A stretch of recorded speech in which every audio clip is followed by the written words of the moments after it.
Bem-vindos ao canal Repensando Nossas Igrejas. Título de hoje: O que podemos fazer? Parte 1 de 2. No vídeo deste canal intitulado Simples e Impossível, estudamos na Bíblia Sagrada o que Deus quer fazer por nós que somos pecadores, conforme nos posicionarmos em relação aos nossos próprios pecados. Neste vídeo vamos verificar o que podemos fazer em relação ao que Deus espera de nós. Não temos a pretensão de fazer uma enciclopédia sobre o assunto. Apresentaremos algumas respostas bíblicas sobre o que Deus quer que nós façamos. Resposta 1. É preciso se arrepender de ser pecador e querer ser perdoado. Há 5 passos. Passo 1. É preciso se arrepender e querer mudar. Conversão é mudança de direção, voltar-se para o bem. Atos 3:19. Arrependei-vos, pois, e convertei-vos, para que sejam apagados os vossos pecados, e venham assim os tempos do refrigério, pela presença do Senhor. Atenção, o próprio Deus é quem vai julgar se houve arrependimento. Pedir perdão sem arrependimento é apenas desencargo de consciência. Passo 2. É preciso pedir perdão para a pessoa que foi prejudicada e também para Deus. Jesus disse em Mateus 5, versos 23 e 24. Portanto, se você estiver apresentando a sua oferta diante do altar e ali se lembrar que seu irmão tem algo contra você, ou seja, você se lembrou que fez alguma coisa contra alguém e que ainda está pendente. Deixe sua oferta ali, diante do altar, e vá primeiro reconciliar-se com seu irmão. Depois, volte e apresente sua oferta.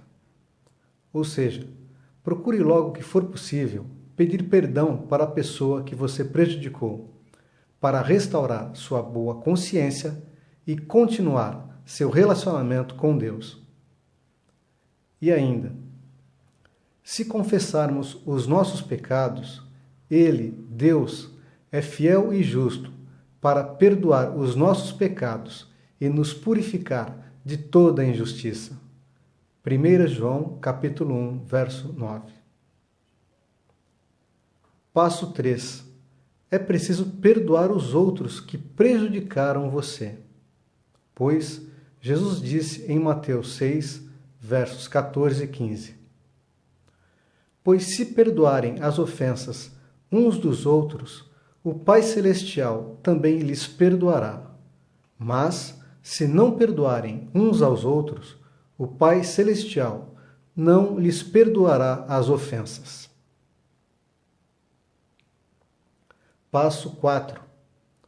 É preciso ter consciência de que Deus não é injusto, porque o próprio Deus tomou sobre si mesmo a condenação espiritual dos nossos pecados. Mas como pode ser isso? Isaías profetizou no capítulo 53, versos 4 a 6, que a morte de Jesus Cristo na cruz do Calvário ocorreu para justificar os nossos pecados. Certamente, Ele tomou sobre si as nossas enfermidades e sobre si levou as nossas doenças. Contudo, nós o consideramos castigado por Deus, por Ele atingido e afligido. Mas Ele foi transpassado por causa das nossas transgressões. Foi esmagado por causa de nossas iniquidades. O castigo que nos traz a paz estava sobre Ele, e pelas suas feridas fomos curados. Todos nós, tal qual ovelhas, nos desviamos, cada um de nós voltou para o seu próprio caminho. E o Senhor fez cair sobre ele a iniquidade de todos nós. Passo 5. É preciso ter consciência de que, apesar de perdoado, ainda nesta vida, os pecados cometidos podem ter consequências para você ou para outras pessoas. Gálatas 6, verso 8.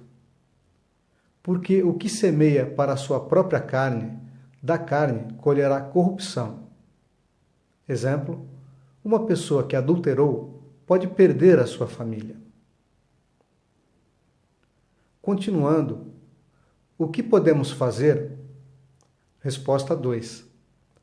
É preciso reconhecer que Deus é bom e que Deus é a fonte da vida, aqui e na eternidade. Consequentemente, é vital submeter-se à vontade do Pai, ao senhorio do nosso Senhor Jesus Cristo e à orientação do Espírito Santo. Vejamos, Hebreus 11, verso 6. É necessário que a pessoa que se aproxima de Deus creia que Ele existe e que Deus recompensa aqueles que o buscam. João, verso 11, versículo 25. Disse Jesus: Eu sou a ressurreição e a vida. Romanos 12, verso 2. Não se amoldem ao padrão deste mundo, mas transformem-se pela renovação da mente, para que experimentem a vontade de Deus, que é boa, agradável e perfeita. 1 Coríntios 8, verso 6. Há um só Deus, o Pai, de quem são todas as coisas e para quem existimos. Há um só Senhor, Jesus Cristo, pelo qual são todas as coisas, e nós também por Ele. E ainda, Romanos capítulo 8, versos 14 e 16. Pois todos os que são guiados pelo Espírito de Deus são filhos de Deus. O próprio Espírito testifica com o nosso espírito que somos filhos de Deus. Resposta 3. Deus quer que você se considere como se já tivesse morrido, que se considere morto para o pecado e vivo para Deus, para fazer o bem e para ser instrumento de justiça. Gálatas 6, verso 10.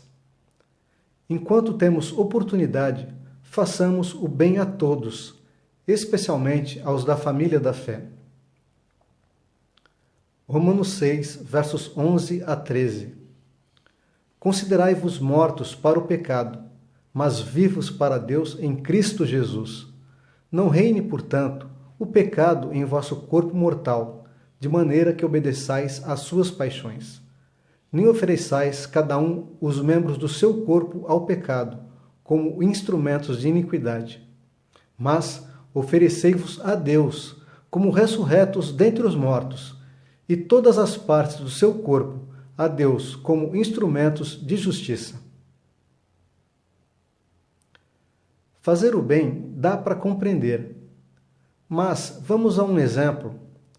O que é ser instrumento de justiça do reino de Deus no meio da sociedade humana? Entre outras coisas, Deus sempre orientou para que os seus tivessem atenção com as pessoas em condição de vulnerabilidade social. No Antigo Testamento, o dízimo também era um imposto social. Deuteronômio 26, verso 12. Quando tiverem separado o dízimo de tudo quanto produziram no terceiro ano, o ano do dízimo, entreguem-no ao levita, ao estrangeiro, ao órfão e à viúva, para que possam comer até saciar-se nas cidades de vocês. Naquela época não havia profissões para mulheres, nem pensão do governo para viúvas. Então viúvas sem filhos e órfãos eram um problema social. O estrangeiro pode ser comparado a moradores de rua ou refugiados. Na Igreja de Cristo primitivo, o dízimo, que era um imposto religioso da lei de Moisés, deixou de ser obrigatório, conforme Atos capítulo 15. Mas Deus sempre quer que seus filhos tenham atenção com as pessoas em condição de vulnerabilidade social. Vejamos Tiago, capítulo 1, verso 27. A religião que Deus, o nosso Pai, aceita como pura e imaculada é esta: cuidar dos órfãos e das viúvas em suas dificuldades e não se deixar corromper pelo mundo. Atenção! Se você realmente compreendeu o que é morrer para o pecado e viver para Cristo, na expectativa da ressurreição do seu corpo, então, busque o batismo com água em nome do Pai, do Filho e do Espírito Santo, conforme Mateus 28, versos 18 a 20. E saiba que você começou uma guerra contra o pecado que vai durar até a morte e vai terminar com vitória plena na ressurreição. Nesta guerra, deixe Deus encher o seu coração, pois vivam pelo Espírito e de modo nenhum satisfarão os desejos da carne. Gálatas 5, verso 16. Resposta 4. Procure conviver e cooperar com pessoas que estão unidas com Deus. A Igreja de Cristo na Bíblia não é um edifício. Ela é formada pelas pessoas que estão unidas pelo Espírito Santo. Efésios 2, versos 19 a 22. Vocês já não são estrangeiros nem forasteiros, mas concidadãos dos santos e membros da família de Deus, edificados sobre o fundamento dos apóstolos e dos profetas, tendo Jesus Cristo como pedra angular, no qual todo edifício é ajustado e cresce para se tornar um santuário, santo no Senhor. Nele vocês também estão sendo juntamente edificados, para se tornarem morada de Deus por seu Espírito. Hebreus 10, versos 24 e 25.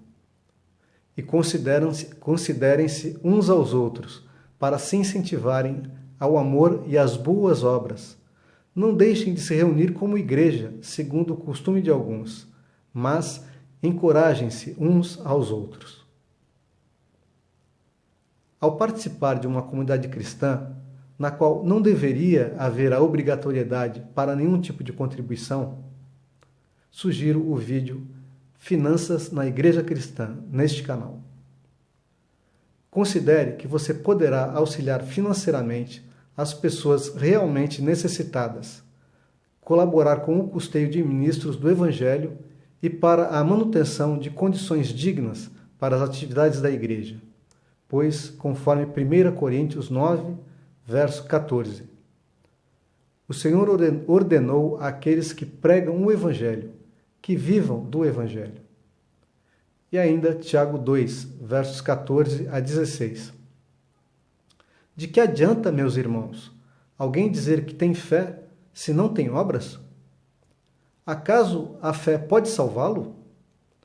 Se um irmão ou irmã estiver necessitando de roupas e de alimento de cada dia, e um de vocês lhe disser, vá em paz, aqueça-se e alimente-se até satisfazer-se, sem porém lhe dar nada, de que adianta isso? Hoje iniciamos um tema importantíssimo. Sinceramente, acredito que seja a questão mais importante da nossa existência nesta terra, entender o que Deus quer que façamos. Assista ao final deste assunto, neste canal, o vídeo intitulado O que podemos fazer? Parte 2. Que Deus fale profundamente na alma de todos que assistiram a esta mensagem. Então, até a próxima, se Deus nos permitir.